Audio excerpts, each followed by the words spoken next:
Դերեկ Պրինսի ծառայությունը ներկայացնում է Խաչը կենտրոնում Մաս երկրորդ Դերեկ Պրինս Սա մեր երկրորդ հանդիպումն է Խաչը կենտրոնում թեմայով Նախորդ ուսուցման ընթացքում ես նշեցի 3 հիմնական պատճառ, թե ինչու պետք է խաչը պահենք կենտրոնում, և թե ինչու Աստծո ծրագիրն ու մեր փրկությունը չեն գործում, երբ խաչը դուրս է մղվում իր տեղից։ Այդ 3 պատճառները պարզապես կհիշեցնեմ առանց մանրամասն մեկնաբանության։ Առաջին, խաչը ներկայացնում է մեկ լիովին բավարար զոհ, որով Աստված ապահովել է յուրաքանչյուր կարիքի համար։ Եվ նրա ապահովման համար այլ հիմք գոյություն չունի։ Երկրորդ, խաչի միջոցով մենք կարող ենք ստանալ այն գերբնական շնորհի արձակումը, որն անհրաժեշտ է մեզ, որպեսզի կարողանանք անել այն, ինչ նոր կտակարանը մեզ պատվիրում է անել։ Առանց այդ շնորհի մենք կանգնած ենք կյանքի այնպիսի չափանիշի առջև, որը չափազանց բարձր է մեզ համար։ Եվ երրորդը, խաչն այն հիմքն է, որի վրա Աստված արձակում է իր խոսքի գերբնական հաստատումը, հզոր նշանների և հրաշքների միջոցով, ինչը նոր կտակարանի պատգամի անբաժանելի մասն է։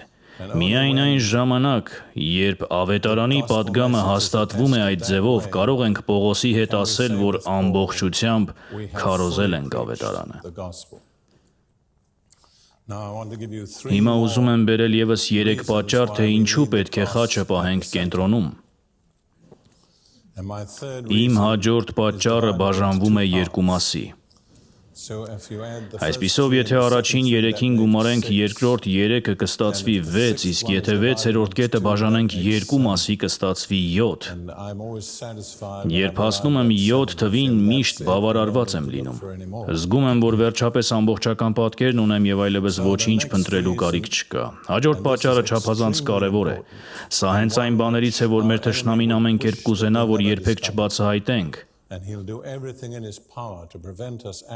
Նա կանի ամեն ինչ, որպեսզի մենք չընկալենք, չհասկանանք և չկիրառենք այս ճշմարտությունը։ Պատճառն այն է, որ խաչը սատանայի լիակատար պարտության միակ հիմքն է։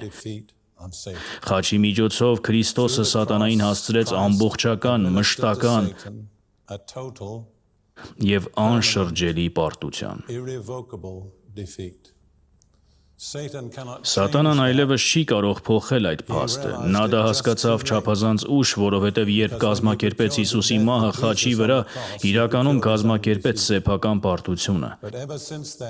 Բայց այդ պահից սկսած նա անում է ամեն ինչ, որպեսզի այդ փաստը թաքցնի և հեռու պահի եկեղեցու աչքերից։ Եթե ձեր կյանքում կամ որևէ իրավիճակում սատանայի դեմ դուրս գաք որևէ այլ հիմքով, ոչ թե այն փաստով, որ Հիսուսը նրան հաղթեց խաչի միջոցով, դուք կպարտվեք, որովհետև նա մեզանից շատ ավելի ուժեղ և շատ ավելի խորամանկ է, եթե հույսներս դնենք մեր սեփական իմաստության և ուժի վրա։ Չար ոգիներից ազատագրման ծառայության մեջ, որի մեջ Տերն ինձ առաջնորդեց մոտ 30 տարի առաջ, ես շատ արագ մի բան հասկացա։ Դևերը տպավորված չեն մեր աստվածաբանությամբ, դևերը տպավորված չեն մեր դավանանքով։ Կարող եք ասել, ես հիսունական եմ, ես մկրտական եմ, ես երիցական եմ,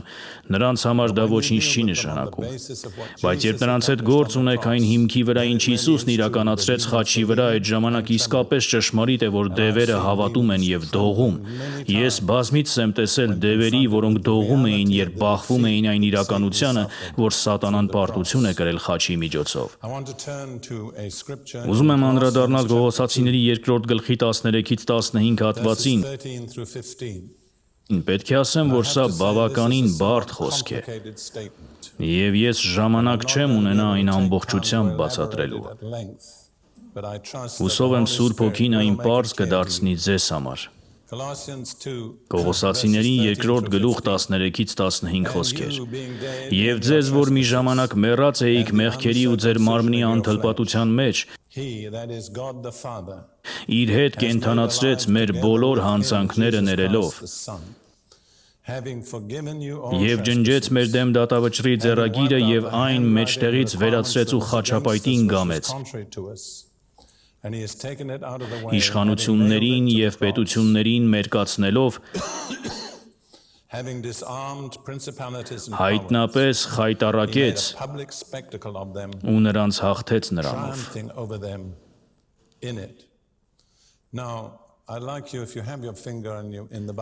Հիմա, եթե Աստվածաշունչը բաց եք պահել, մատներդ պահեք այդ հատվածի վրա, որովհետև դեռ կվերադառնանք դրան։ Բայց հիմա մի պահ անցնենք Ղուկասի ավետարանի 11-րդ գլխի 21-ից 22 խոսքերին։ Սա մի առակ է, որը կարծում եմ բացատրում է այն ճշմարտությունը, որը Կողոսացիներում ներկայացված է վարդապետական ձևով։ Հիսուսն ասում է, երբ զինված հզոր մարդը պահպանում է իր պալատը, նրա ունեցվածքը ապահովության մեջ է։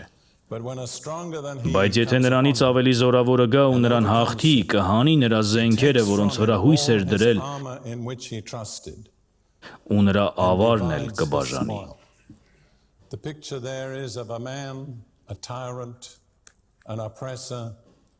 Այստեղ պատկերված է մի մարդ, բռնակալ, ճնշող, որը տիրում է մի շատ ամուր ամրոցի և այնտեղ լիակատար իշխանություն ունի։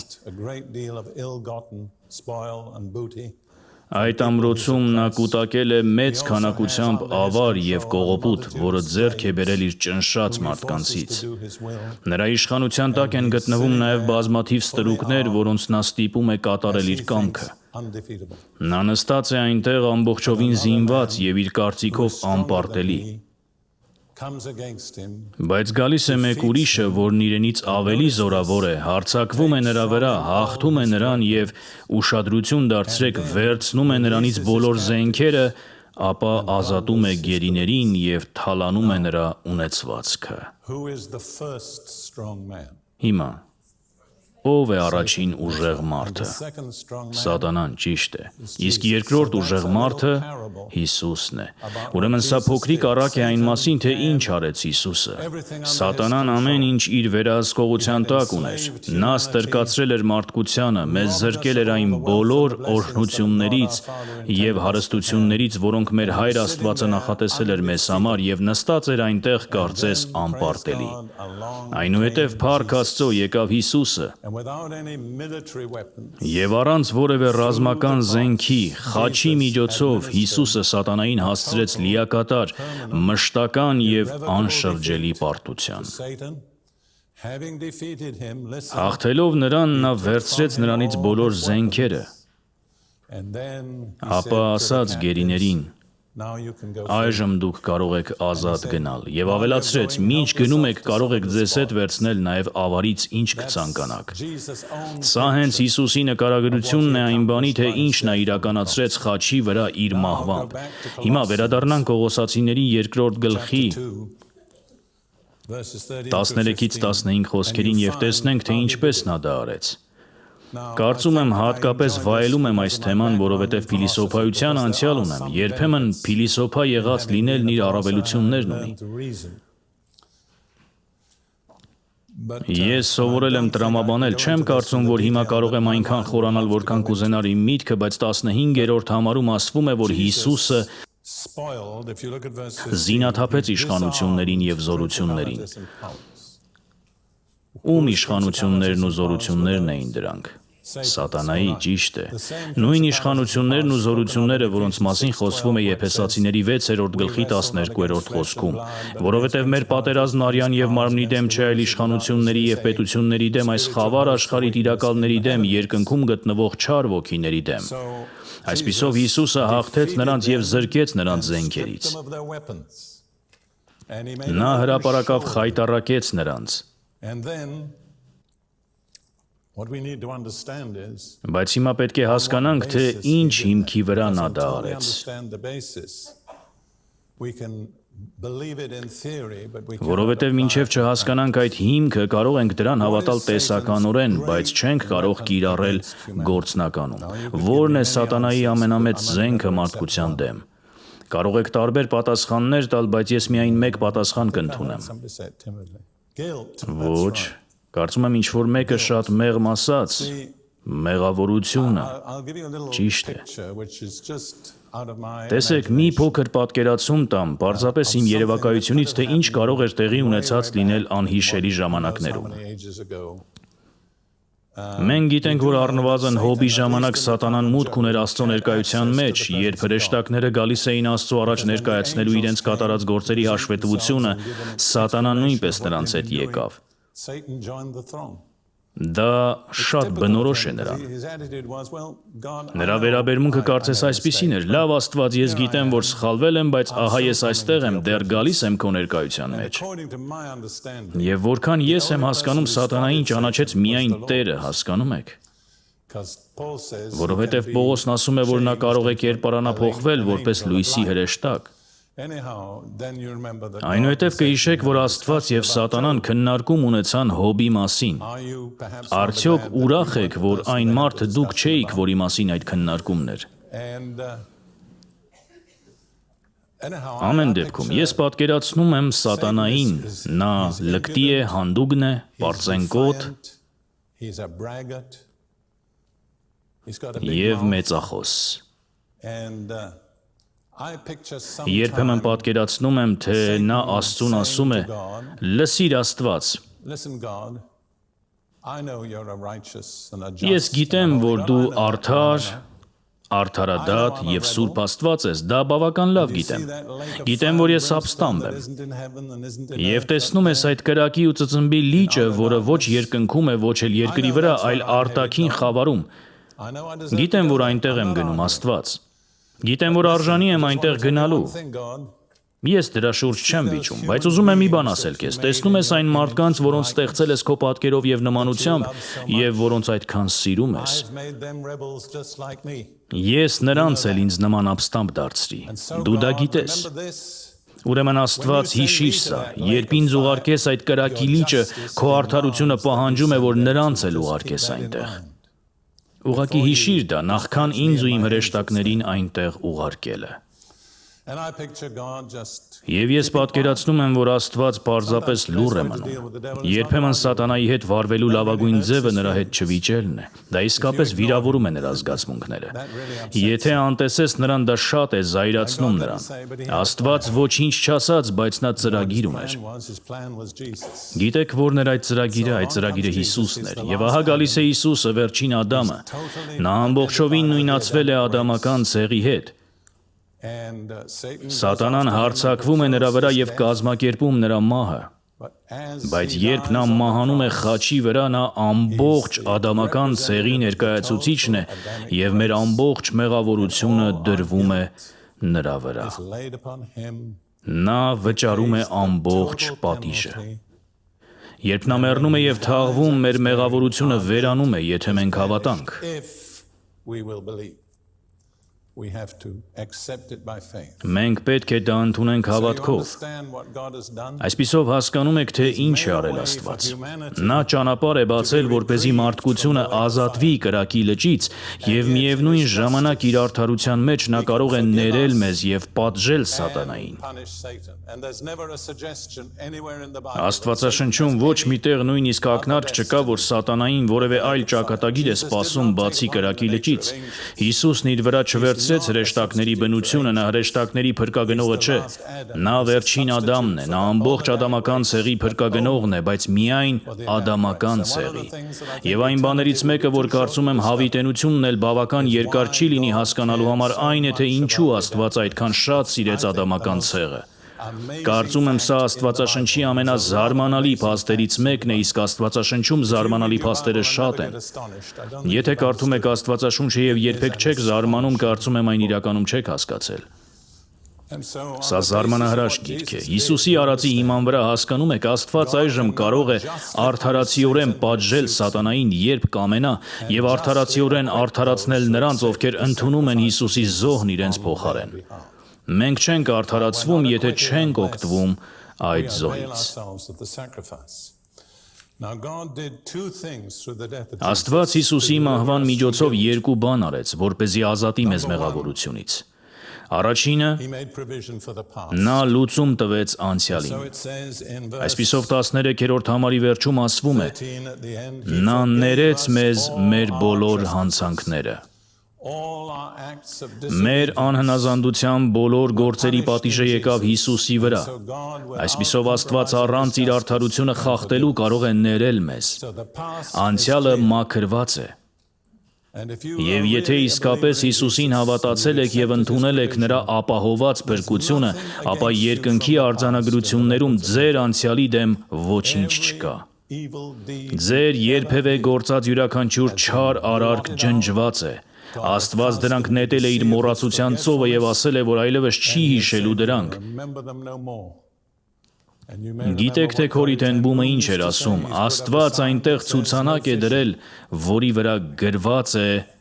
ձկնորսությունն արգելվում է, ահա թե ինչ է Աստված արել մեր անցյալի հետ։ Եվ այս երեկո այստեղ գտնվող ձեզանից յուրաքանչյուր, ով հավատացել է Հիսուսին, պետք է ունենա վստահ համոզմունք, որ ձեր բոլոր անցյալ մեղքերը լիովին ներված են և այլևս երբեք չեն հիշվելու։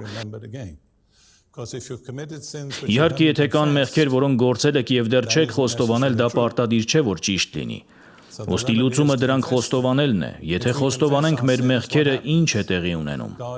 Աստված հավատարիմ և արդար է ներելու մեր մեղքերը և մաքրելու մեզ ամեն անարդարությունից։ Բայց Աստված դեռ պետք է լուծում տա նաև ապագայի համար։ Հակառակ դեպքում մենք կրկին կվերադառնանք և նորից կսկսենք մեղանչել։ Ապագայի համար Աստծո լուծումը մի փոքր ավելի բարդ է հասկանալ։ Նա վերացրել է Մովսեսի օրենքը որպես Աստծո առաջ արդարություն ձեռք բերելու պահանջ։ Գրողն ասում է, որ Աստված օրենքը իր պատվիրաններով և կանոններով գամեց խաչին։ Մի օրհներգ կա, որն ասում է, որ մեր մեղքերը գամվեցին խաչին։ Դրա մասին այնքան էլ վստահ չեմ։ Բայց այն, ինչ հաստատ գիտեմ, այն է, որ օրենքը գամվեց խաչին։ Երբ գալիս ենք խաչին և անցնում այն, արդեն օրենքի տարածքից դուրս ենք։ Մենք այլևս օրենքի տակ չենք, մենք ազատված ենք դրա պահանջներից։ Սրա մասին ավելի ուշ կխոսենք մեկ այլ ուսուցման ժամանակ։ Ուրեմն հիմա ո՞րն է արդարության պահանջը։ Մեզանից այլևս չի պահանջվում պահել Մովսեսի օրենքը, փառք Աստծո, որովհետև մեզանից ոչ ոք չէր կարող պահել այն իր բոլոր մանրամասներով։ Այն չափազանց բարդ է, շատ պահանջներ ունի, ուրեմն մեկ բառով ասած ինչ է պահանջվում, հավատք։ Այո, ես հենց դա էի ուզում ասել, հավատք, դա լիովին ճիշտ պատասխան է։ Միայն հավատք է անհրաժեշտ, հասկանում եք, ոչ թե կանոնների մի ամբողջ համակարգ պահել, այլ հավատք։ Բայց Հռոմեացիների 4-ը, որտեղ օրինակ է բերվում Աբրահամը, Ծննդոց 15:6-ում ասվում է. Աբրամը հավատաց Տիրոջը և նա նրա համար արդարություն համարեց այդ։ Ինչը համարվեց նրան արդարություն, նրա հավատքը։ Ճիշտ է, և Պողոսը Հռոմեացիների 4-ի վերջում 22-րդ համարից սկսած ասում է դրա համար էլ նրան արդարություն համարվեց, բայց սա գրված չէր միայն նրա համար, որ իրեն վերագրվեց, այլ նաև մեզ համար։ Դա մեզ էլ պիտի վերագրվի, մեզ, ովքեր հավատում ենք նրան, ով մեռելներից հարություն տվեց մեր Տեր Հիսուսին, որ մատնվեց մեր հանցանքների համար և հարություն առավ մեր արդարացման համար։ Այսպիսով, եթե հավատում ենք խաչի վրա Հիսուսի արած վկայությանը, մենք նույն կարգավիճակում ենք, ինչ Աբրահամը։ Նա մատնվեց մահվան մեր հանցանքների պատճառով, նա վճարեց պատիժը և հարություն առավ մեր արդարացման համար, որպեսզի արդարությունը վերագրվի մեզ։ Այսպիսով, արդարությունը մեզ վերագրվում է մեր հավատքի հիման վրա, ինչպես վերագրվեց Աբրահամին։ Աբրահամը արդարություն չստացավ օրենքի գործերը կատարելով, նա նույնիսկ օրենքի տակ չէր։ Արդարությունը մեզ չի վերագրվում մեր արածի պատճառով, այլ մեր հավատացածի պատճառով։ Հավատքը միակ հիմքն է, որով Աստված ընդունում է արդարությունը։ Ինչպես ես եմ հասկանում, Աստված թույլ չի տալիս, որ այդ պահանջին որևէ բան ավելացնենք։ Դա հավատք գումարած ինչ-որ բան չէ։ Ոչ թե հավատք գումարած օրենք, ոչ թե հավատք գումարած եկեղեցի, ոչ թե հավատք գումարած մկրտություն, ոչ թե հավատք գումարած բարի գործեր, պարզապես հավատք։ Գիտեք ինչ է դա նշանակում։ Միայն հավատքով։ Սա է ռեֆորմացիայի վերագտած մեծ ճշմարտությունը։ Չեմ կարծում, թե ռեֆորմացիան վերագտավ ամեն ինչ, բայց այս մեկ ճշմարտությունը հաստատ վերագտավ։ Միայն հավատքով կարող ենք արդար համարվել Աստծո առաջ, որովհետև Աստված Մովսեսի օրենքը չեղարկեց որպես արդարության հասնելու պահանջ, եւ դրա փոխարեն որևէ նոր օրենք չի սահմանել։ Փառք Աստծուն, գիտեմ, որ այս ճշմարտությունը շատ անգամներ եմ ուսուցանել եւ տեսել եմ քրիստոնյաների, որոնք զարմանքից բաց բերանով նայում էին ինձ։ Ես արդեն սովորել եմ դրան։ Բայց իրականում սա ավետարանի կենտրոնական ճշմարտությունն է։ Զարմանալին այն է, թե որքան շատ մարդիկ են ասում, որ հավատում են ավետարանին, բայց չեն հասկանում սա։ Թույլ տվեք բերել ևս մեկ հատված Եփեսացիների 2-րդ գլխից 14-րդ համարից սկսած։ Կրկին խոսելով այն մասին, թե ինչ արեց Հիսուսը մեզ համար խաչի վրա։ Նա է մեր խաղաղությունը, որ երկուսին մեկ դարձրեց։ Որ երկուսին։ Հրեաներին եւ հեթանոսներին։ Ու միջնորմ պատը թշնամությունը վերացրեց իր մարմնով հրահանգների եւ պատվիրանների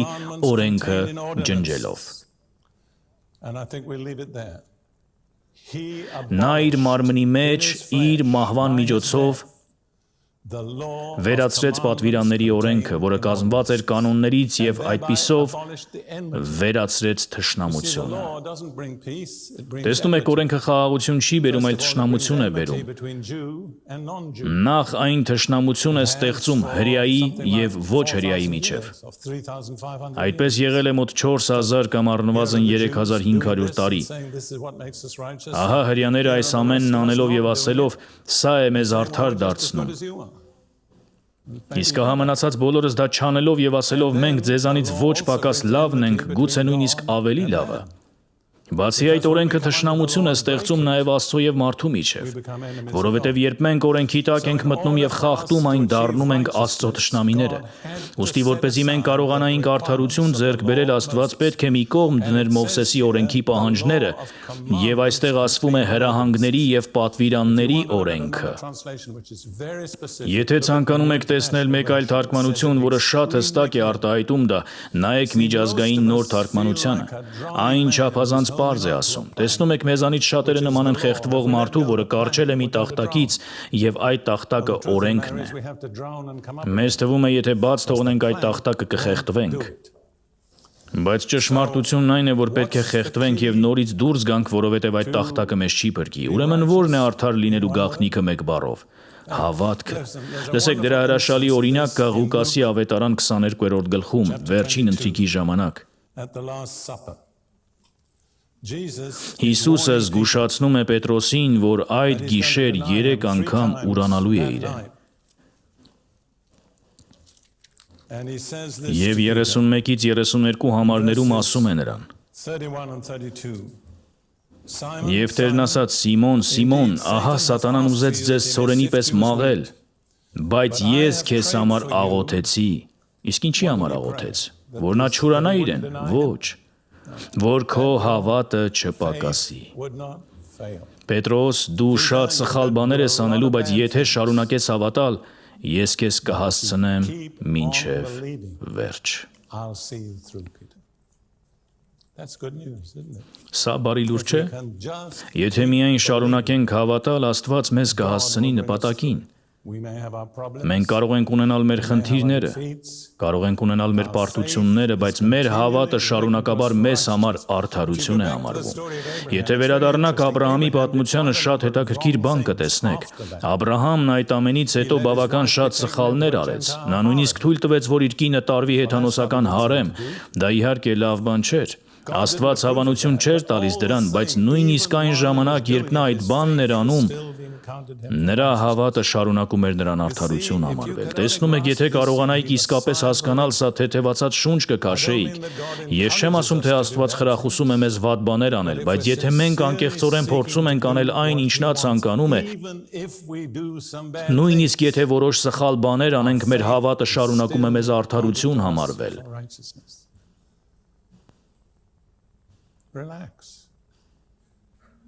Հանգստացեք։ Պետք չէ ամեն ինչ սեփական ուժերով պահել։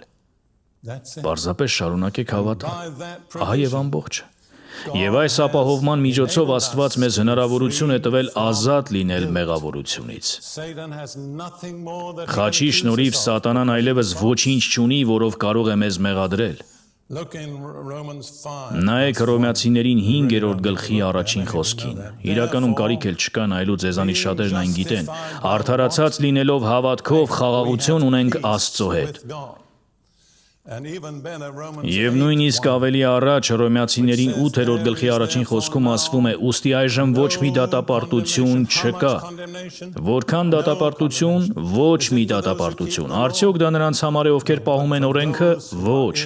նրանց համար, ովքեր Քրիստոս Հիսուսի մեջ են։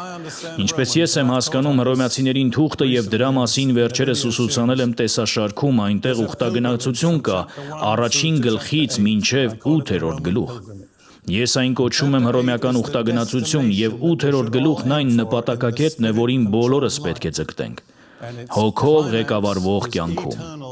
Դրա գագաթնակետը Հիսուս Քրիստոսի հետ հավիտենական եւ անբաժանելի միությունն է, բայց 8-րդ գլուխը հաղթանակի գլուխն է, սակայն այնտեղ միայն մեկ մուտք կա։ Դա առաջին համարն է, ուստի այժմ ոչ մի դատապարտություն չկա։ Եթե դատապարտության տակ եք, չեք կարող ապրել Հռոմեացիների 8-րդ գլխում, իսկ քրիստոնյաների մեծ մասը կրկին ու կրկին ընկնում է դատապարտության տակ եւ կորցնում այդ դիրքը։ Նրանք չեն մնում այդ գլխում, որովհետև չեն սովորել, թե որն է դատապարտությունից ազատ լինելու հիմքը։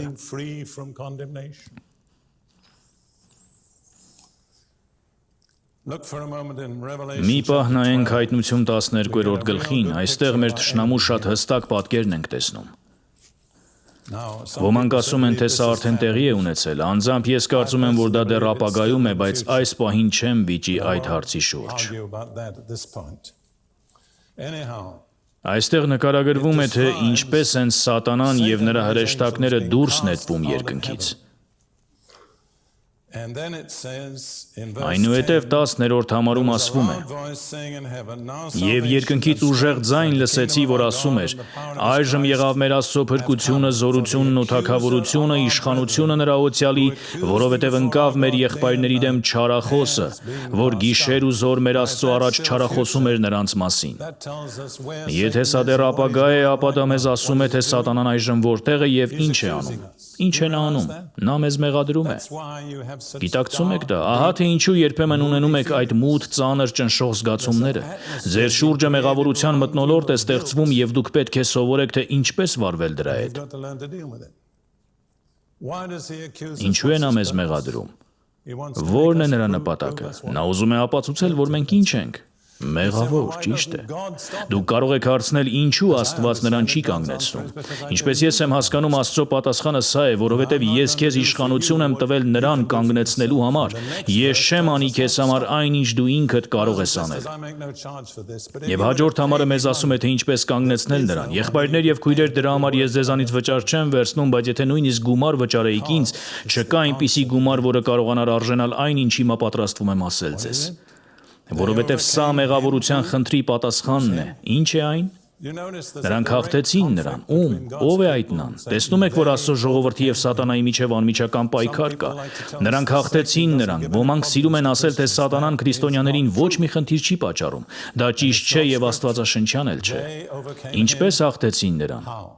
Գառան արյունով եւ իրենց վկայության խոսքով։ Ես ձեզ կասեմ, թե ինչ եմ կարծում, որ սա նշանակի։ Մենք հաղթում ենք Սատանային, երբ անձամբ վկայում ենք այն մասին, թե Աստծո խոսքն ինչ է ասում Հիսուսի արյան ազդեցության մասին մեր կյանքում։ Դա մեր վկայությունն է, տեսնում եք, հին ուխտի ժամանակ, որպեսզի կիրառեին զատկի գառան արյունը, որը նրանց պաշտպանում էր դատաստանից, նրանք պետք է արյունը ցողեին դռան սյուներին եւ վերնամասին։ Հիշում եք այդ պատմությունը, եւ նրանք կարող էին արյունը ցողել միայն մեկ բանի միջոցով։ Մի փոքր խոտաբույսի փունջ, զոպա, նրանք զոպան թաթախում էին արյան պնակի մեջ, ցողում էին արյունը եւ փրկվում էին։ Իսկ մեզ համար Հիսուսի արյունն արդեն հեղվել է։ Քրիստոսը մեր զատկի գառը զոհվել է, արյունը հասանելի է։ Ինչպես ենք այն կիրառում այնտեղ, որտեղ դրա կարիքն ունենք։ Ո՞րն է մեր զոպան։ Պատասխանը հենց այդ համարում է՝ մեր վկայությունը։ Ճիշտ է։ Մեր վկայության միջոցով մենք կիրառում ենք արյունն այնտեղ, որտեղ ապրում ենք։ Հասկանում եք։ Ուստի մենք հաղթում ենք սատանային, երբ անձամբ վկայում ենք այն մասին, թե Աստծո խոսքն ինչ է ասում Հիսուսի արյան մասին մեր կյանքում։ Եթե ժամանակը սահմանափակ չլիներ, ես ձեզ կտանեի մի շարք դավանությունների միջով, բայց Աստվածաշունչն ասում է, որ Հիսուսի արյամբ մենք փրկագնված ենք սատանայի իշխանությունից։ Աստվածաշունչն ասում է, որ արյունը մաքրում է մեզ ամեն մեղքից։ Աստվածաշունչն ասում է, որ մենք սրբագործված ենք արյամբ, մենք փրկագնված ենք արյամբ։ Սրանք 4 ճշմարտություններ են։ Սովորեք դրանք ասել։ Գիտեք ինչ, կարծում եմ կնոջս կխնդրեմ առաջ գալ։ Իրոք փորձում եմ արագ առաջ գնալ, որովհետև ժամանակը սպառվում է, իսկ դեռ շատ բան ունեմ ասելու։ Մենք ունենք մի դավանություն, մի վկայություն, որը կանոնավոր օգտագործում ենք։ Եկեք ասենք այն։ Սա իրականում Հայտնություն 12-ի 11-ի կիրառումն է։ Իմ մարմինը Սուրբ Հոգու տաճարն է, փրկագնված, մաքրված և սրբագործված Հիսուսի արյամբ։ Իմ անդամները, մարմնիս բոլոր մասերը, արդարության գործիքներ են, նվիրված Աստծուն, նրա ծառայության և նրա փառքի համար։ Սատանան իմ մեջ տեղ չունի, իմ վրա իշխանություն չունի, իմ դեմ որևէ չկարգավորված պահանջ չունի։ Ամեն ինչ կարգավորվել է Հիսուսի արյամբ։ Ես հաղթում եմ սատանային գառան արյամբ և իմ վկայության խոսքով, և իմ կյանքը չեմ սիրում մինչև մահ։ Իմ մարմինը Տիրոջ համար է, և Տերը իմ մարմնի համար։ Ես կուզենայի շարունակել, սա ընդամենը փոքրիկ օրինակ էր, թե ինչպես կիրառել այն հաղթանակը, որ Հիսուսը խաչի վրա տարավ սատանայի նկատմամբ։ Պետք է շարունակենք, խաչը կենտրոնում պահելու հաջորդ պատճառը այն է, որ այն Աստծո գաղտնի թաքնված իմաստության դուռն է։ Վերադառնանք առաջին Կորինթացիների 2-րդ գլխին։ Պողոսն արդեն ասել է, որ մենք գործ չունենք այս աշխարհի իմաստության հետ, բայց 6-րդ համարում նա սկսում է խոսել բոլորովին մի այլ տեսակի իմաստության մասին։ Հենց նոր անգլերեն թարգմանությունն է օգտագործում այս արտահայտությունը՝ Աստծո գաղտնի թաքնված իմաստությունը։ Փիլիսոփայության ոլորտում ունեցած իմ նախապատրաստության պատճառը հենց դա էր, որ ես փնտրում էի գաղտնի թաքնված իմաստություն։ Ես այն չգտա այն քրիստոնեության մեջ, որ ճանաչում էի, չգտա նաև փիլիսոփայության մեջ, փնտրեցի յոգայի մեջ, փնտրեցի ամեն տեսակ անհավանական տեղերում, բայց չգտա։ Հետո հայտնաբերեցի, որ կա մի դուռ, այդ դուռը խաչի ձև ունի։ Եթե անցնես խաչի միջով, մյուս կողմում գտնվում է Աստծո գաղտնի թաքնված իմաստությունը։ Եթե ձեր բնավորությունը մի փոքր նման է իմին, այս խոսքերը ձեզ կոգևորեն։ Ինձ համար չափազանց հուզիչ է մուտք ունենալ Աստծո գաղտնի թաքնված իմաստությանը։ Եկեք կարդանք առաջին Կորինթացիներին 2-րդ գլխի 6-րդ խոսքից սկսած։ Իմաստության մասին խոսում ենք կատարյալների հետ, իմաստություն, որը ոչ այս աշխարհինն է, ոչ էլ այս աշխարհի իշխաններինը, որոնք անհետանալու են, այլ խոսում ենք Աստծո խորհրդավոր եւ ծածուկ իմաստության մասին, որ Աստված հավիտենությունից առաջ մեր փառքի համար սահմանել էր։ Եթե սա ձեզ չի ուզում, ուրեմն դեռ չեք հասկացել դրա նշանակությունը։ Աստված պատրաստել է ծածուկ թաքնված իմաստություն, եւ այդ իմաստության նպատակը մեզ փառքի հասցնելն է։ Սա հուզիչ չէ։ Աստված հավիտենությունից մի ծրագիր ուներ մեզ փառքի հասցնելու համար։ Այդ ծրագիրը շարունակված է նրա ծածուկ թաքնված իմաստության մեջ։ Դեպի այդ իմաստությունը տանող դուռը խաչն է։ Եթե անցնեք խաչի միջով կմտնեք Աստծո գաղտնի թաքնված իմաստության մեջ, Պողոսը շարունակում է, եւ որն այս աշխարհի իշխաններից ոչ ոք չճանաչեց, քանի որ եթե ճանաչած լինեին, փառքի Տիրոջը խաչը չէին հանի։ Տեսնում եք, խաչն է ճանապարհը։ Այլ ինչպես գրված է, ինչ որ աչքը չտեսավ ու ականջը չլսեց եւ մարդու սիրտը չընկավ, այն Աստված պատրաստեց իրեն սիրողների համար։ Ուրեմն մենք սա չենք հայտնաբերում զգայարաններով, չենք հայտնաբերում բանականությամբ, չենք հայտնաբերում երևակայությամբ։ Ինչպես ենք հայտնաբերում։ Պողոսը պատասխանում է, բայց Աստված իր հոգու միջոցով հայտնեց, որովհետև հոգին քննում է ամեն ինչ, Աստծո խորքը ևս։ Այսպիսով, երբ մենք անցնում ենք խաչի դռնով, Սուրբ Հոգին սկսում է մեզ բացահայտել այն բաները, որոնք երբեք չէին կարող գտնել տրամաբանությամբ, երևակայությամբ կամ ենթադրություններով, միայն հայտնությամբ։ Եվ հիշում եք, թե ինչ ասացի ավելի վաղ, միակ բանը, որ Սուրբ Հոգին պատվում է, խաչն է։ Կարող եք գալ ցանկացած այլ հիմքով, բայց դա նրան չի հետաքրքրում։ Սակայն երբ խաչը դարձնում եք կենտրոնական, նա ասում է, ահա մի մարդ, ով ինձ հետաքրքրում է։ Գիտեք, ես սիրում եմ մի բան անել։ Ես սիրում եմ գրավել Սուրբ Հոգու ուշադրությունը։ Ես նկատել եմ, որ երբ Սուրբ Հոգին ներկա է, ամեն ինչ լավ է ընթանում։ Ես հայտնաբերել եմ, որ Սուրբ Հոգուն գրավելու համար պետք է բարձրացնենք Հիսուսին եւ քարոզենք խաչված Քրիստոսին։ Երբ մենք դա անում ենք, Սուրբ Հոգին ասում է, ինձ դուր են գալիս այս մարդիկ, ես ինձ տանն եմ զգում նրանց հետ։ Ես կմասնակցեմ այդ հավաքին, որովհետեւ ինձ ուրախացնում է այն, երբ խաչված Հիսուսը բարձրացվում է։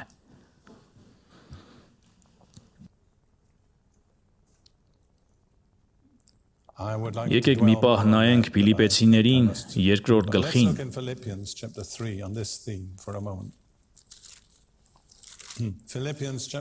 Փիլիպեցիների 3-րդ գլուխ 7-ից 11 խոսքեր։ Սա Պողոսի անձնական վկայությունն է։ Բայց այն, ինչ ինձ օգուտ էր, Քրիստոսի համար վնաս համարեցի։ Նա խոսում է հուդայականության մեջ ունեցած իր ամբողջ անցյալի եւ որպես կրոնական հրյա իր ամբողջ ժառանգության մասին։ Եւ ամեն ինչն էլ վնաս եմ համարում իմ Տեր Հիսուս Քրիստոսի գերազանց ճանաչելու համար։ Նրա համար զրկվեցի ամեն ինչից, որ աղբ եմ համարում, որպեսզի Քրիստոսին շահեմ։ Նա ասում է, Քրիստոսից բացի ոչինչ ինձ չի հետաքրքրում։ Եվ գտնվեմ նրա մեջ, ուշադրություն դարձրեք, ոչ թե իմ արդարությունն ունենամ, որ օրենքից է, այլ այն, որ Քրիստոսի հավատից է։ Հիշում եք ինչ ասացինք, արդարության միակ մեկ հիմք կա։ Հավատը Քրիստոսի հանդեպ։ Այն արդարությունը, որ Աստծուց է հավատով, որպեսզի ճանաչեմ նրան եւ նրա հարության զորությունը, մասնակից լինեմ նրա չարչարանքին, կերպարանակից նրա մահվանը, որպեսզի մեռելներից հարություն առնելուն հասնեմ։ Պողոսի գերագույն ձգտումը Քրիստոսին ճանաչելն էր։ Նա այս խոսքերը չի գրում որպես մեկը, ով չէր ճանաչում Քրիստոսին։ Նրա նպատակը նրան ավելի լավ ճանաչելն էր։ Եվ սա երկար տարիների արդյունավետ քրիստոնեական ծառայությունից հետո, նա ասում է, ես ուզում եմ ճանաչել նրա հարության զորությունը։ Բայց դրա հետ միասին գալիս է նաև նրա չարչարանքների հաղորդակցությունը։ Չկա խաչ, չկա պսակ։ Խաչը ճանապարհն է դեպի Աստծո գաղտնի ծածուկ իմաստությունը, որի միջոցով մենք մասնակից ենք դառնում նրա փառքին։ Կա նաև մի հատված Եփեսացիներում։ Շատ կարճ հատված Եփեսացիների 2-րդ գլուխ 4-ից 6 խոսքեր։ Բայց Աստված, որ հարուստ է ողորմությամբ իր առած սիրո համար, որով մեզ սիրեց, մինչ մեռած էինք մեղքերի հետևանքով, մեզ Քրիստոսի հետ կյանք տվեց։ Դուք շնորհով եք փրկված։ Նրա հետ մեզ հարություն տվեց եւ նրա հետ նստեցրեց երկնքում Քրիստոս Հիսուսով։ Ուրեմն որտեղ ենք հասնում։ Երկնային ոլորտ, ինչ ենք անում այնտեղ, ինչի վրա ենք նստած, ճիշտ է, գահի վրա։ Անգլերեն նոր թարգմանությունն ասում է Աստված մեզ Քրիստոսի հետ միասին գահակալեցրեց։ Տեսնում եք, երբ գալիս ենք խաչի մոտ, որոշ իմաստով դա նման է վերելակ մտնելուն։ Երբ մտնում եք վերելակ, հասնում եք այն հարկը, որի կոճակն եք սեղմել, վերելակն է ձեզ բարձրացնում։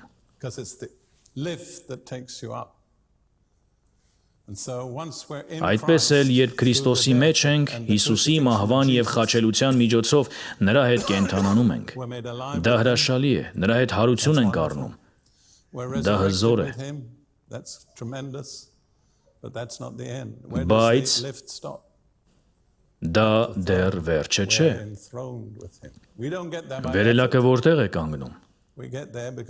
Գահի մոտ։ Մենք նրա հետ գահակալում ենք։ Մենք այնտեղ չենք հասնում մեր ջանքերով, բայց դեպի այդ վերելակ տանող դուռը խաչն է։ Երբ խաչի միջով ենք անցնում, արժանանում ենք գահին։ Ես միշտ մեծ հետաքրքրությամբ եմ վերաբերվել Մովսեսի խորանին, մարդիկ երկու տեսակի են, նրանք ովքեր ոգևորվում են խորանով եւ նրանք ովքեր չեն ոգևորվում։ Ես առաջին խմբից եմ։ Գիտեմ, որ կան մարդիկ, ովքեր դրանից չեն ոգևորվում, ես դրա համար ձեզ չեմ դատում։ Բայց թույլ տվեք մի կարճ օրինակ բերել։ Եթե հիշում եք Մովսեսի խորանի կառուցվածքը, այն ուներ 3 հատված, որոնք տարբերվում էին այնտեղ եղած լույսով։ Առաջինը արտաքին գավիթն էր, որտեղ բնական լույսն էր, արևը, լուսինը եւ աստղերը։ Այնուհետև անցնում էիք առաջին վարագույրի միջով եւ այլևս բնական լույսով չէիք քայլում։ Պողոսն ասում է, մենք քայլում ենք ոչ թե երևացողով, այլ հավատքով։ Վարագույրի միջով անցնելը հավատքի քայլ է։ Դուք մտնում եք առաջին բաժինը, որը կոչվում էր սրբարան։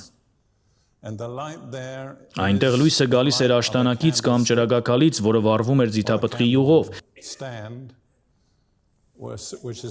Դա Աստծո ներշնչված խոսքի լույսն է, որ լուսավորում է Սուրբ գրքի միջոցով։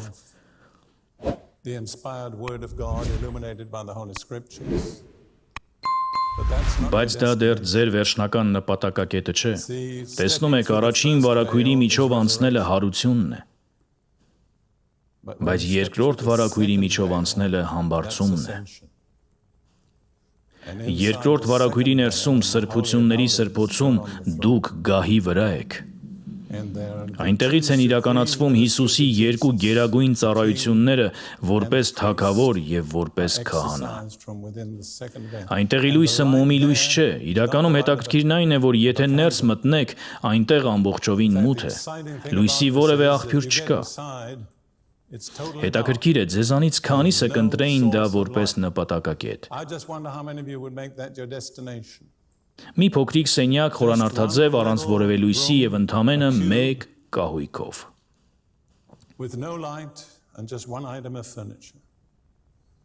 Ոգևորիչ է արդյոք սա։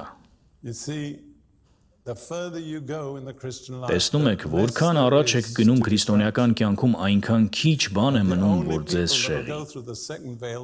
Եվ միայն այն մարդիկ կանցնեն երկրորդ վարագույրի միջով, որոնք միայն մեկ բան են ուզում։ Ինչ։ Աստծուն ճիշտ է։ Դա իսկապես զարմանալի է։ Բայց եթե երկրորդ վարագույրի ներսում կատարեք պայմանները, այնտեղ հայտնվում է մի լույս, որը ոչ բնական է, ոչ էլ արհեստական։ Դա այն է, ինչ կոչվում է Շեքինա, Աստծո իրական ներկայությունը, որը գերբնական կերպով լուսավորում է այդ վայրը։ Սա է Աստծո գաղտնի թաքնված իմաստությունը։ Պարտադիր չէ, որ անցնեք երկրորդ վարագույրի միջով։ Կարող եք կանգ առնել ցանկացած տեղում։ Կարող եք սեղմել վերելակի կոճակը եւ դուրս գալ միջնահարկում կամ երկրորդ հարկում։ Բայց իմ մեջ մի բան կա, որ ուզում է հասնել այնքան բարձր, որքան վերելակը կարող է բարձրանալ։ Իսկապես տեսնում եմ, որ Աստծո մեծ մարդկանց կյանքում գալիս է մի պահ, երբ որոշ իմաստով նրանք մնում են միայնակ, զրկված ամեն ինչից բացի Աստծուց, բայց երբ Աստված ունես, ամեն ինչ ունես։ Իրականում հենց սա է Հռոմեացիներին թղթի 8-րդ գլխի ավարտի իմաստը, եթե ուշադիր նայեք դրան։ Մենք միացած ենք Քրիստոսին։ Կողոսացիներին 3-րդ գլուխն ասում է. Քրիստոսն ամենն է ամենի մեջ, այդ պատճառով Պողոսն ասում է, ինչ կարևորություն ունի ինձ համար օրենքը, ինչ նշանակություն ունի ինձ համար իմ հրեական ժառանգությունը, ինչ նշանակություն ունի այն ամենը, ինչը կորցրել եմ։ Այդ ամենն ինձ համար այնքան էլ կարևոր չէ, որովհետև ես ուզում եմ լինել երկրորդ վարագույրի ներսում, ես ուզում եմ Հիսուս Քրիստոսի հայտնությունը։ Ես աստվածաբանություն չեմ ուզում, նույնիսկ վարդապետություն չեմ ուզում, ես հայտնություն եմ ուզում։ Ես ուզում եմ Հիսուսի անձնական մտերիմ հայտնությունը։ Միայն դա կարող է լիովին բավարարել իմ հոգու խորագույն փափագը։ Ես այդպես եմ տեսնում այս ամենը։ Բարի, հիմա մենք այս դասընթացի 3-րդ պատճառին ենք հասնում, իսկ եթե հաշվի առնենք առաջին բաժինը, Ապա 6-րդ պատճառին, թե ինչու խաչը պետք է լինի ամեն ինչի կենտրոնում։ Հուսով եմ կարողացել եմ ձեր սրտերում ոգևորություն արթնացնել։ Եթե չեմ ոգևորել ձեզ, ուրեմն ոչինչ չեմ փոխանցել։ Ես այս պահին այնքան ոգևորված եմ, որ պատրաստ եմ նույնիսկ վեր թռչել ուրախությունից, բայց չեմ անի։ Պողոսն ասում էր, եթե ողջամիտ եմ, ձեզ համար եմ։ Իսկ հիմա լսեք այս կրկնակի պատճառը։ Խաչը Աստծո սիրո եւ այն արժեքի գերագույն ապացույցն է, որ մենք ունենք Աստծո աչքում։ Կրկնեմ սա եւս մեկ անգամ։ Խաչը Աստծո սիրո եւ այն արժեքի գերագույն ապացույցն է, որ մենք ունենք Աստծո համար։ Նախ անդրադառնանք առաջինին, Հովհաննեսի ավետարան 15-րդ գլուխ 13-ից 14-ում Հիսուսն ասում է իր աշակերտներին. ոչ ոք ավելի մեծ սեր չունի, քան նա, ով իր կյանքն է տալիս իր բարեկամների համար։ Դուք իմ բարեկամներն եք, եթե անեք այն, ինչ ես պատվիրում եմ ձեզ։ Այլ խոսքով Հիսուսն ասում է, ես պատրաստվում եմ ցույց տալ սիրո ամենամեծ դրսևորումը, ես իմ կյանքը տալու եմ ձեզ համար։ Այսպիսով, մեկ մարդու սիրո ամենաբարձր արտահայտությունն ուրիշի հանդեպ այն է, որ նա պատրաստ լինի իր կյանքը զոհել նրա համար։ Այնուհետև Հռոմեացիների 5-րդ գլխում Պողոսն ավելի է բացահայտում Աստծո սիրո բնույթը և նրա շնորհի անսահմանությունը։ Հռոմեացիների 5-րդ գլուխ 6-րդ խոսքից սկսած մինչև 10-րդ խոսքը։ Որովհետև երբ մենք դեռ տկար էինք, Քրիստոսը որոշված ժամանակին մեռավ ամբարիշտների համար, քանի որ հազիվ թե մեկը արդարի համար մեռնի, բայց բարի մարդու համար գուցե մեկը համարձակվի մեռնել։ Աստված մեր նկատմամբ իր սերը հայտնեց, երբ մենք դեռ մեղավոր էինք, Քրիստոսը մեզ համար մեռավ։ Ապա որքան առավել հիմա, երբ նրա արյունով արդարացած ենք, ուշադրություն դարձրեք նրա արյունով արդարացած ենք, նրա բարկությունից փրկված կլինենք։ Որովհետև եթե այն ժամանակ, երբ թշնամի էինք Աստծուն, նրա հետ հաշտվեցինք իր որդու մահով, ապա որքան առավել կփրկվենք նրա կյանքով, երբ հաշտվել ենք։ Եթե ուշադիր վերլուծեք այս հատվածը, Պողոսը մեր վիճակի մասին 4 բան է ասում այն ժամանակ, երբ Քրիստոսը մահացավ մեզ համար։ Նախ 6-րդ համարում ասում է, որ մենք տկար էինք։ Մենք բացարձակապես ոչինչ չէինք կարող անել մեզ օգնելու համար։ Մենք ամբողջովին կախված էինք Աստծո ողորմությունից։ Նա նաև ասում է, որ Քրիստոսը մահացավ ամբարիշտների համար։ Մենք ամբարիշտ էինք, մեր բնավորությունը, մեր ապրելակերպը, մեր մտածելակերպը և մեր վարքը լիովին օտար էին Աստծուն։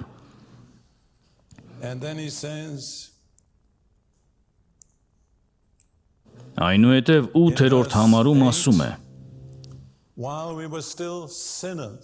Երբ մենք դեռ մեղավոր էինք, Քրիստոսը մեզ համար մեռավ։ Այսինքն մենք անհնազանդ էինք, ապստամբ էինք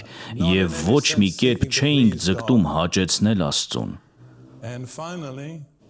Եվ վերջապես 10-րդ համարում ասում է. Երբ թշնամի էինք Աստծուն, նրա հետ հաշտվեցինք։ Այսպիսով Պողոսը 4 տարբեր արտահայտություններով նկարագրում է մեր վիճակն այն ժամանակ, երբ Քրիստոսը մեռավ մեզ համար։ Նա ասում է. մենք տկար կամ անզոր էինք, մենք ամբարիշտ էինք, մենք մեղավոր էինք, մենք թշնամի էինք, տկար, այսինքն լիովին անօգնական, անկարող որևէ բան անել ինքներս մեզ օգնելու համար։ Ամբարիշտ, եւ ես չգիտեմ արդյոք գիտակցում եք, թե դա ինչ է նշանակում, մեր մեջ ոչինչ չկար, որ կարողանար գրավել Աստծուն, մեր մեջ եղած ամեն ինչ օտար էր Աստծո բնությանը։ Երրորդ, մենք մեղավոր էինք, մենք անհնազանդ էինք, մենք ապստամբներ էինք։ Եվ չորրորդ, մենք թշնամիներ էինք, մենք իրականում ընդդիմանում էինք Աստծուն, եւ հենց այդ վիճակում Քրիստոսը մահացավ մեզ համար։ Պողոսն ասում է, սա է Աստծո սիրո չափանիշը մեր հանդեպ։ Կարծում եմ չափազանց կարևոր է, որ մենք սա տեսնենք, որովհետև ես անընդհատ գործ ունեմ այնպիսի այդպիսի քրիստոնյաների հետ, որոնք իրականում վստահ չեն, որ Աստված սիրում է իրենց։ Համոզված եմ այսօր այստեղ այդպիսի մարդիկ չկան, թեև գուցե կան։ Եթե կասկածներ ունեք Աստծո սիրո վերաբերյալ, այդ կասկածները երբեք ամբողջությամբ չեն լուծվի, մինչև չհասկանաք, թե ինչ վիճակում էիք, երբ Քրիստոսը մահացավ ձեզ համար։ Եվ Աստված թույլ չի տա, որ դուք խաղաղություն գտնեք որևէ այլ հիմքի վրա, որովհետև սա է միակ հիմքը, տեսնում եք։ Գուցե դուք ապավինում եք ինչ-որ ընկերոջ վերաբերմունքին կամ որևէ ծառայողի օգնությանը կամ ինչ-որ մեկի ավաստիացմանը, որ դուք սիրված եք, բայց եթե ես ճիշտ եմ հասկանում Աստծո գործելակերպը, վաղ թե ուշ նա կհեռացնի այդ ամենը ձեր կյանքից, որովհետև չի ուզում, որ իր սիրո մասին ձեր պատկերացումը հիմնված լինի որևէ այլ բանի վրա, բացի Հիսուսի խաչի վրա արած զոհաբերությունից։ Կարող է պատահել, որ խավարի ժամանակներում մտածեք, ինչ է կատարվում, ինչու եմ տառապում, ինչու է սա տեղի ունենում։ Այդ խավարի մեջ Աստված միայն մեկ բան կլուսավորի՝ խաչը։ Եվ դա այն ամենն է, ինչ ձեզ պետք է իմանալ։ Մեզնից շատերի խնդիրն այն է, որ չափազանց շատ բան գիտենք։ Իսկ Աստված ուզում է մեզ հասցնել այն կետին, որտեղ բավական կլինի միայն իմանալ, որ Քրիստոսը մահացավ մեզ համար։ Խոսելով այս սիրո մասին, Պողոսը շարունակում է Հռոմեացիներին 8-րդ գլխում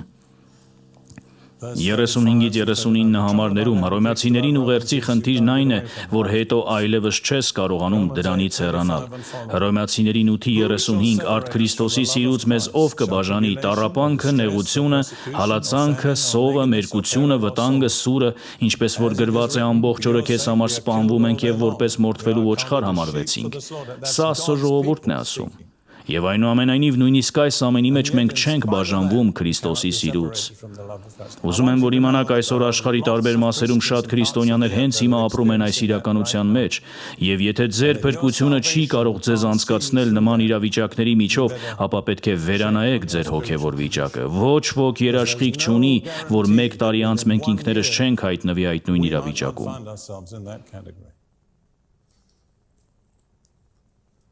Բայց այս բոլոր բաներում առավել ևս հաղթում ենք նրա միջոցով, ով մեզ սիրեց, որովհետև հաստատ գիտեմ, որ ոչ մահը, ոչ կյանքը, ոչ հրեշտակները, ոչ իշխանությունները, ոչ զորությունները, ոչ ներկայիս եւ ոչ գալիք բաները, ոչ բարձրությունը, ոչ խորությունը, ոչ էլ ստեղծված մի ուրիշ բան չեն կարող մեզ բաժանել Աստծո սիրուց, որ մեր Տեր Հիսուս Քրիստոսի մեջ է։ Սա է Հռոմեացիներին ուղերձի ճանապարհորդության գագաթնակետը, անբաժանելի հավիտենական միություն Հիսուս Քրիստոսի հետ եւ նրա սիրո մեջ մնալ հավիտյան։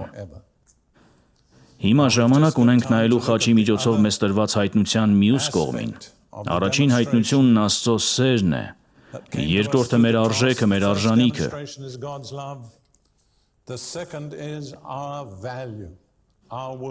Մի մարդ ինձ ասաց, որ այս երկրում մարդիկ ցածր ինքնագնահատականի խնդիր ունեն։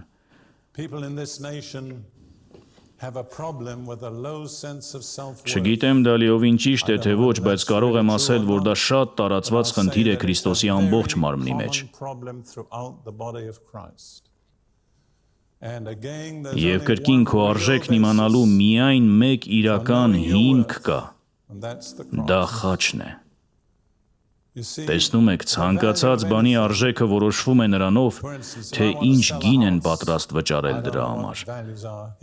Օրինակ, եթե ուզում եմ տուն վաճառել, ասենք ես ասում եմ, որ իմ տունն արժե $120,000, բայց ոչ ոք պատրաստ չէ վճարել ավելի քան 80,000, ուրեմն իմ տան արժեքը 80,000 է, որովհետև դա է այն գինը, որ մարդիկ պատրաստ են վճարել։ Նույն կերպ քո արժեքն այնքան չէ, ինչ դու ես մտածում քո մասին, քո արժեքն այնքան է, ինչ Աստված պատրաստ էր վճարել քեզ համար։ Իսկ ինչ վճարեց Աստված։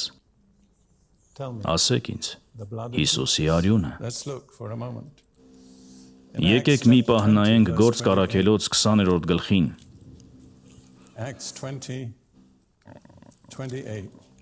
20-րդ գլուխ 28-րդ խոսք։ Սիրում եմ այս համարը հատկապես մեկ բառի պատճառով՝ Աստված։ Պողոսը խոսում է եկեղեցու երեցների հետ եւ ասում է. «Զգույշ եղեք ինքներդ ձեզ համար եւ ամբողջ հոտի, որի վրա Սուրբ Հոգին վերակացուներ կարգեց ձեզ, որպեսզի հովվեք Աստծո եկեղեցին, որ նա ձեռք բերեց իր արյունով»։ Ուշադրություն դարձրեք, եկեղեցին գնվել է Աստծո արյամբ։ Աստծո արյամբ Հիսուսի միջոցով, այնուհետև Պետրոսն ասում է առաջին Պետրոս առաջին գլուխ 18-ից 19-րդ խոսքերում, իմանալով, խնդիրն այն է, որ մեզանից շատերը չգիտեն։ Իմանալով, որ ձեր հայրենավանդ ունայն կյանքից ոչ թե արծաթով կամ ոսկով փրկվեցիք, այլ Քրիստոսի պատվական արյունով իբրև անբիծ ու անարատ գառան, որ նախասահմանված էր նախքան աշխարհի ստեղծումը եւ երևած ժամանակների վերջում ձեզ համար։ Անբիծ նշանակում է առանց սկզբնական մեղքի։ Անարատ նշանակում է առանց անձնական մեղքի։ Աստծո կատարյալ անմեղ գառը Հիսուսը։ Սուրբ Գիրքն ասում է Ղևտացիների 17-րդ գլխի 11-րդ խոսքում. «Մարմնի կենդանությունն իր արյան մեջ է»։ Եվ հետո Աստված ասում է. «Ես այն զոհել եմ զոհասեղանի վրա, ձեր հոգիների համար քավություն անելու նպատակով»։ Այսպիսով, երբ Հիսուսը Եսայա 53:12-ում ասվում է. «Նա իր հոգին մահվան մատնեց»։ Երբ Հիսուսը խաչի վրա հեղեց իր արյունը, նա տվեց իր կյանքը, իր հոգին, որպես ամբողջ մարդկության փրկագին։ Եվ Սաղմոսներում ասվում է, որ Աստված ապահովել է փրկագնում ավելցուկով։